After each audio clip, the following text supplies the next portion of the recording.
Ezekiel interpreted Sinai this way. You remember the 16th chapter of Ezekiel? Ezekiel gives his philosophy of history. God looked down and said to Israel, your mother was an Amorite and your father was a Hittite. And I came along after you had been born. And since your mother and father didn't want you, they cast you out into the wilderness and left you in your blood to die. And I came along and took you and bathed you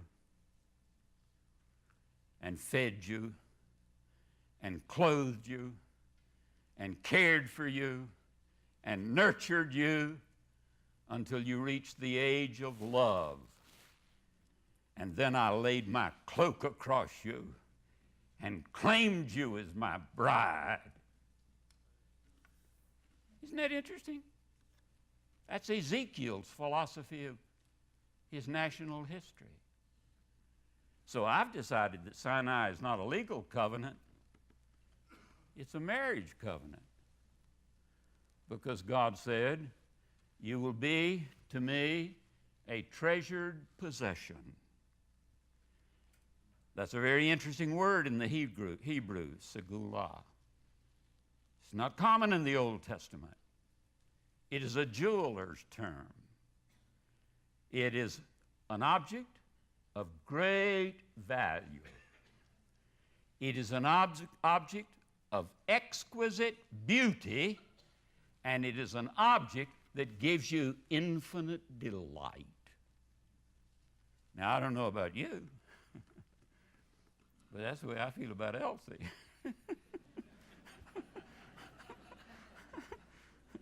Now, she may not be that to you, but I heard something the other day that love is like divine election. You have no choice in the matter. And when Elsie came along, an object of incredible value and exquisite beauty and of unbelievable delight. And I want to tell you, she's more delightful now than she was 60 years ago when I married her. You don't need to clap. That's the reality of the thing. But you see, that's living with Christ. He hallows everything that his presence touches. And so he's called us to that kind of intimacy. But now stick with me. If in the state what's required is performance, obedience to the law, and in the family what the father wants is internalization of family values, what does a spouse want?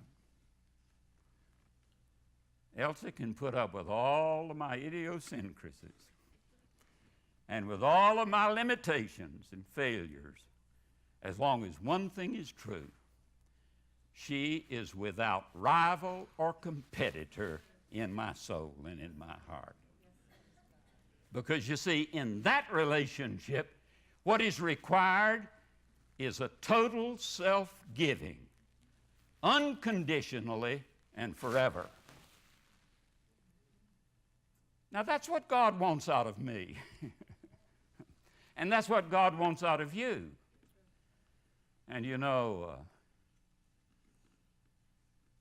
it's amazing how much a marriage can be like what God requires or wants. You see, it's amazing how 2 puffs of air can change your world, isn't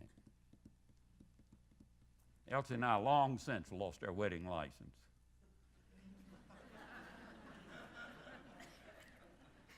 She sold her engagement ring and gave it for missions.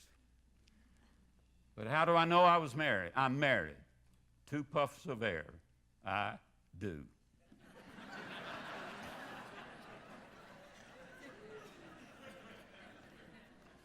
And she said, I do.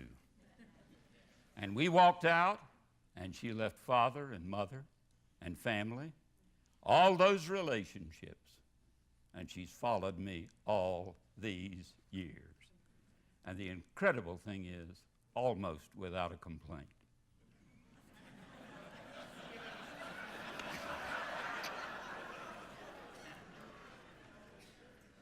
Why should I get horrified when Jesus says to me, I want all of you, and I want you to follow me. Go anywhere I want you to go. I want you to go with me. Now, what we're afraid of is that he'll send us. But he doesn't send us. He says, follow me. Now, you know, it's amazing how Elsa's presence makes some incredibly difficult situations more comfortable. And the older I get, the more I need her presence with me. But you see, he'll never leave us nor forsake us if we'll follow him. As we follow him, he's with us.